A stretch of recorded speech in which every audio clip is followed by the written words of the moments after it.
My 19-year-old son spent 7 months designing a custom chair for my father's birthday, blending memory with modern craftsmanship. The next day, we found it in a dumpster. I didn't shout. I did this. 9 days later, my father was pleading at my door. I didn't expect to end the night suspicious of my own father. But by the time I walked through his front door that Sunday morning, something didn't sit right. My name is Gareth. I'm 45 years old. I live in Springfield, Illinois, and I'm an architect. Last night was my father's 70th birthday. A full house, catered dinner, the works. He loves attention, and my sister made sure he got plenty. I left before dessert, figuring my son Julian would want his moment with the gift he spent 7 months building. Julian's 19. He didn't go to design school, couldn't afford it, but he's got this eye for furniture. He built a chair for my dad. Not just any chair. Minimalist frame, recycled walnut with polished brass joinery, inspired by the old tools in Dad's shed. It was beautiful. He called it Workshop Number 1. Said it was his tribute to the man who used to let him sweep sawdust in the garage as a kid. He even wrote a letter to go with it, folded in an envelope beneath the seat. I remember him practicing what he'd say. I wanted to give you something you could sit in and feel proud of. His hands were shaking when he said it aloud. Kid doesn't talk big, but you could tell this meant everything to him. So when I walked into Dad's house the next morning and saw the gifts all lined up in the living room, framed photos, wine bottles, a crocheted blanket from his bridge club, I thought, okay, maybe they put the chair somewhere else. But when I asked where it was, Dad didn't look at me. He was wiping the counters, humming like nothing happened. Where's Julian's chair? I asked. Oh, he said, barely lifting his head. It's somewhere safe. Safe? I looked around. What do you mean? He waved a hand toward the hallway. Don't worry about it. I didn't want it getting scratched with all the foot traffic. But it's not in the study either. He turned to rinse out a coffee mug, still not meeting my eyes. I'll bring it out later. It's in the garage or something. Relax, it's fine. I watched him. His tone was casual, but his body wasn't. His shoulders were tight. He reached for a sponge that was already clean.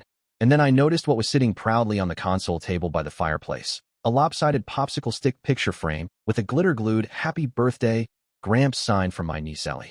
That's what made the cut. Not Julian's chair. Not the letter.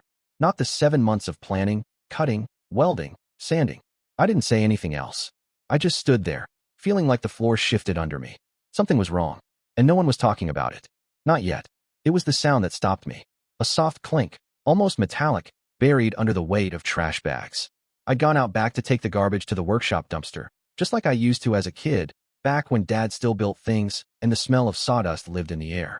I popped the lid open with my elbow, half distracted, already turning to grab the next bag when I saw it. Brass. A glint of it, just barely catching the morning light. I froze. There, wedged between 2 garbage bags, was the leg of a chair. Julian's chair. I dropped the trash in my hands and yanked the lid all the way open. It took me a second to process what I was seeing. The wood, once smooth and hand-oiled, was chipped and cracked. One leg was splintered clean through, like someone had forced it in. The seat was smeared with frosting, a chunk of what looked like cake mushed into the fabric. Pink icing streaked the side. Bits of ribbon were stuck to the backrest. My heart pounded so loud I could barely hear myself think. I leaned over the edge, trying to lift the frame gently, but the thing was wedged too deep. Bags shifted under the weight. I didn't even hesitate. I climbed into the dumpster. Inside, the smell hit me hard. Old chicken bones, paper plates, half-drunk cocktails. And wedged near the bottom, Julian's chair, broken, bent, trashed like it meant nothing. I tried to pull it free without making it worse, but the brass joints had come loose and one of the arms dangled uselessly. My foot slipped against a beer can, and I landed hard on my knee. A dull ache shot up my leg, but I didn't care. I had to get it out. I had to save it. I was crouched in the bin, both hands wrapped around the base of the chair, when I heard a voice. Oh my God, someone yelled.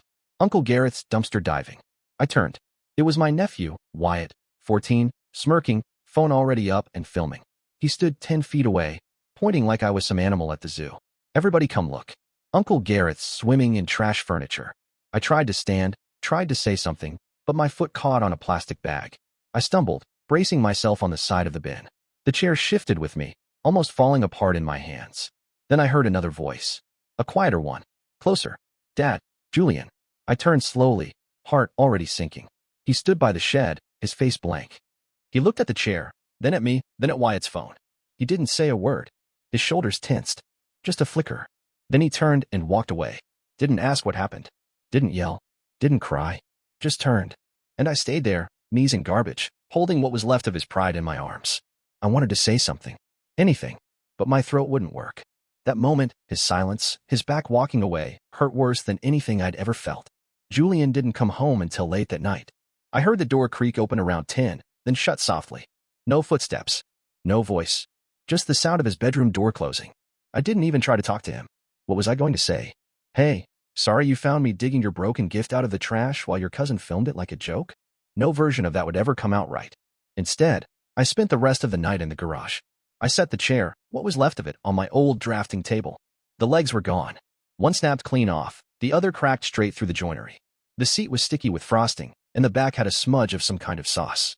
Barbecue, maybe. It didn't matter. None of it mattered. What mattered was that someone, probably multiple someones, had looked at this thing Julian made with his hands and decided it belonged in the trash. My father's trash. The thought made me sick. I worked slowly, carefully. I peeled off the frosting with a damp rag, patting the wood dry so it wouldn't warp. I used toothpicks and a soft brush to get into the brass corners. There were scratches, deep ones, but I didn't try to fix them. I just cleaned, polished what could be polished, left the rest alone. That's when I found the envelope. It had slipped underneath the seat frame, folded neatly but smudged with something dark, maybe wine. I opened it with shaking hands. Julian's handwriting was tight and slanted. The ink had bled a little, but I could still make out the first line. To Grandpa, the first person who ever handed me a wrench and didn't take it back. I stopped reading there. I didn't need to go any further. The fact that it had been thrown out along with the chair, like it was just another crumpled napkin, cut deeper than I could admit. I wiped my eyes and pressed the letter flat, left it untouched. By midnight, the chair was resting against the wall in Julian's studio. It wasn't fixed. Not really. But it wasn't in pieces anymore. And I placed the envelope on the workbench beside it. I didn't leave a note. I didn't say a word. I just sat down outside the studio door and stayed there. The hallway was dark, and the floor cold, but I didn't move. Every creak in the house reminded me of childhood. Of long, tense nights after fights with my father, when I'd lie awake waiting for an apology that never came. He was always so good at making you feel small and making it seem like it was your fault. Like you misunderstood the joke. Like it wasn't that serious. That's what scared me most now, that I had become him without even noticing. That I had let Julian carry that same silence. So I stayed outside his door, quietly hoping he would understand what I didn't know how to say. The next morning, I left before Julian got up. I didn't sleep much anyway. My back ached from the hallway floor, and my mind kept replaying the way he had looked at me by the dumpster, how he hadn't looked at me at all, really. Like I wasn't even there. I didn't go to work. I drove instead. Not far. Just across town to the hardware store, then the reclaimed lumber yard, then to the place near the interstate that sells welding gear to hobbyists and guys with too much time on their hands. I didn't know exactly what I was buying, but I knew what it meant. I bought glue, wood glue, and brass epoxy.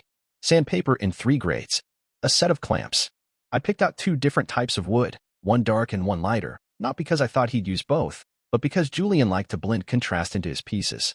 I wasn't sure about the metal, but I found some brass offcuts and a roll of steel mesh that reminded me of something he once sketched on a napkin. Then I got him a new welder. Not top of the line, he'd want to choose that himself, but solid. Dependable. Something to say, here, you'll need this. I paid for it all in cash and loaded everything into the back of my truck. By the time I got home, the sun had begun to dip. The house was quiet.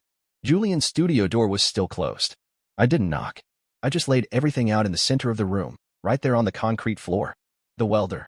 The clamps. The wood. The tools. No speech, no explanation. Just tools. Like an offering. He didn't say anything when he finally came out. Just walked past me in the hall with the quiet, slow movement of someone who hadn't made up his mind yet.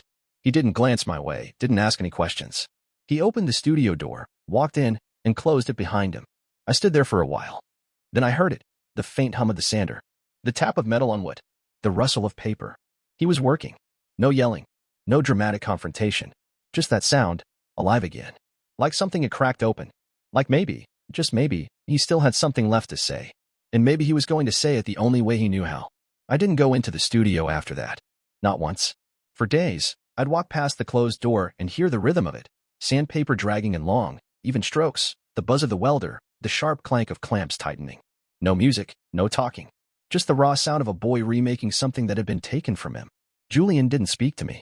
Not a single word. But I knew he saw the tools, knew what they meant. And maybe that was enough for now. I didn't ask what he was building. But one morning, I caught a glimpse through the half-open door while he was out grabbing coffee. It wasn't the same chair anymore. The original frame was there, but twisted. He hadn't tried to straighten the warped wood or hide the splinters. Instead, he'd leaned into them, letting the fractures become part of the design. Jagged pieces had been fused with brass solder, almost like veins running through the damage. He'd even used some of the scorched wood from the broken legs, embedding it into the backrest like a scar. At the base, he'd mounted a digital panel, flat, black, minimalist. At first, I thought it was just an aesthetic piece. But then I saw what played on it. A silent loop of video. Wyatt's video. It showed me, knees deep in the dumpster, pulling out broken pieces of Julian's chair. I looked stupid. Desperate. There was no sound, but I didn't need it. I remembered everything. Julian had turned it into part of the piece. He hadn't erased what happened. He had embedded it, right in the heart of it. The envelope was there too, shredded in strips and lacquered into the side rail, the ink barely visible. You could make out words here and there. Wrench, proud, thank you. It wasn't legible, not fully, but it didn't have to be. It was part of the thing now, woven into it. It was no longer just a chair. It was a monument. Brutal, beautiful, honest.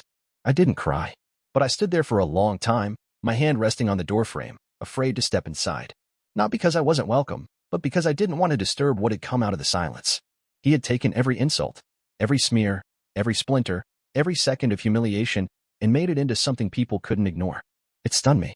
And that's when I knew. I couldn't let this sit in a garage forever. It needed to be seen. Not just by family. Not just by me. By everyone. It wasn't my place to ask his permission, not yet. But I could at least try. I pulled out my phone and made a few calls. I knew a guy from my firm who rented a warehouse gallery on the east side. He owed me a favor. I cashed it in. I didn't tell Julian at first. I just waited. But I had decided. People needed to see what pain looked like when it was made with hands that refused to give up. Julian didn't say a word when I told him about the gallery. He was wiping dust off the digital panel, frowning at something in the weld work when I walked into the studio with 2 passes in my hand. There's a space, I said. Just one weekend. I booked it. He didn't look up. Just kept working. It's a reclaimed warehouse, I added. Exposed brick. High ceilings. Good light. Still nothing. I stood there a while, then set the passes down on the edge of his workbench. They don't have to get it, I said softly. They just need to see it. He paused for a second, just long enough for me to know he'd heard. That was enough. Opening night came a week later. I wore a jacket I hadn't used in years. Julian showed up in a plain gray hoodie and black jeans, sleeves rolled up, knuckles still stained with glue. He didn't say much. Just stood in the corner near the piece, hands in his pockets, eyes fixed on the floor like he might bolt at any second. The chair, if you could still call it that, sat under a single spotlight. The steel and oak caught the light like bone and fire. The screen at its base flickered silently with the looped video. My face. The dumpster. Wyatt's voice echoing in people's minds even if they couldn't hear it. People came. At first, they just stood and stared, tilting their heads like they didn't know what they were looking at. A few whispered. A couple walked away, confused. But most stayed. They read the small placard Julian had printed, 3 lines only. Reassembled from loss. Original title, Workshop Number 1. New title, Pattern Recognition. I stood by the back wall, watching from a distance. Then the crowd started to grow. One woman, maybe early 30s, wiped her eyes and walked back in for a second look. A couple with matching glasses kept pointing at the embedded letter strips, murmuring like they were looking at the Rosetta Stone. A young critic with a silver badge around his neck stared for a long time, then scribbled something furiously into a notebook. He circled back to Julian near closing. I've never seen grief treated with this much restraint, the guy said. It's brutal. Tactile. But honest. Like heartbreak made functional. Julian nodded once, polite but distant. The guy left him alone. When the doors closed that night, Julian and I were the last ones in the room. He finally turned to me, his voice quiet. You really think they saw it? I looked at the chair. The broken, rebuilt truth of it. Yeah, I said. They saw it. Julian nodded. That was all. We packed it up in silence. But this time, the silence wasn't heavy. It was full. The offers started rolling in the very next week. First, a boutique design firm in Portland reached out. Then a scholarship from a private foundation that funds underrepresented artists in industrial design. Julian's inbox, once filled with college rejections and promo emails, was suddenly buzzing with invitations, interviews, and blog features. He took most of it in stride. He was cautious, quiet. Said no to more than he said yes. But I could see something settling in him. Not pride exactly, something steadier. Like he finally believed the thing he loved had value beyond our garage. Then the emails came. The first one was from my sister, Beth, Wyatt's mom. Subject line, about the video, smiley face. She claimed the footage Wyatt had taken was instrumental to the artwork's emotional impact and that her son deserved creative credit. He's actually considering a film program next year, she wrote. We'd love to discuss some kind of arrangement. There was even a winking emoji. I didn't respond. A few days later, my father sent his own message. It was longer, rambling, a strange blend of pride and self-importance. He called the chair a reinterpretation of the family's craftsmanship legacy and insisted that since it was inspired by his old workshop, he was a sort of creative contributor. After all, he wrote, the boy was honoring me. He closed with, we should talk about royalties. We're all part of this. That's when I knew it wasn't going to end quietly. I showed Julian the messages. He didn't say much, just set his jaw and looked out the window for a long time. Then he turned to me and said, do I need a lawyer? You have one, I told him. And he's not going to let them take this from you. The court battle didn't last long. We filed for formal ownership of the piece, intellectual property, physical rights, everything. Beth hired a lawyer too, said the video was her son's property. My father tried to file a supporting statement, claiming creative intent. It got absurd. But the judge didn't take long. The ruling was simple and brutal. The video had been taken without consent, the footage was embedded in transformative art, and no one, neither nephew nor grandfather, could claim creative contribution to something they discarded and disrespected. Julian owned the work. Entirely. The final line from the judge still sits with me. Emotional damage does not equal artistic collaboration. Julian didn't celebrate. He didn't gloat or post about it. He just went back to his studio the next day and kept working. But I saw the difference.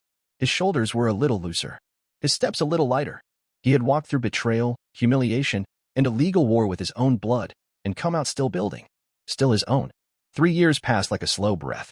Julian's name started showing up in places I never expected, design blogs, niche magazines, even one of those TED-style micro-talks that made the rounds online for a while. He had his own studio now.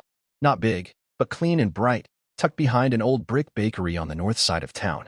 He taught part-time at the local college, mentoring students who didn't fit into the traditional mold. Kids like him. Kids who didn't want to hawk their way into a seat. They wanted to build one. I didn't visit often. Not because I wasn't welcome, but because I didn't want to intrude. When I did stop by, I'd bring coffee and leave it on the little bench by the door. Sometimes we'd talk for a few minutes. Other times we'd just nod at each other, and that was enough. We never spoke about the chair again. Not once. But in my office, right above the bookshelf, there's a framed photo of it. Pattern recognition. Julian's piece. The one that started it all. The wood is still jagged in the picture. The brass joints still catch the light at strange angles. The screen at the base is frozen in a still from the video, my face blurry, half buried in the bin. You can't see the whole story, but if you know it, it's all there. I look at it sometimes when I'm stuck on a design. Not for inspiration, exactly. More like a reminder. That something broken doesn't mean something failed. That silence can be louder than shouting. That fathers can make mistakes, but they can also learn. I don't know if Julian forgave me. Maybe that's not the point. Maybe forgiveness isn't a moment. Maybe it's this, the quiet visits, the shared coffee, the way he never locked the studio door when he knew I was coming by. Maybe it's the fact that he still builds, that we both do in our own ways. And maybe, without saying a thing, we finally started building something together.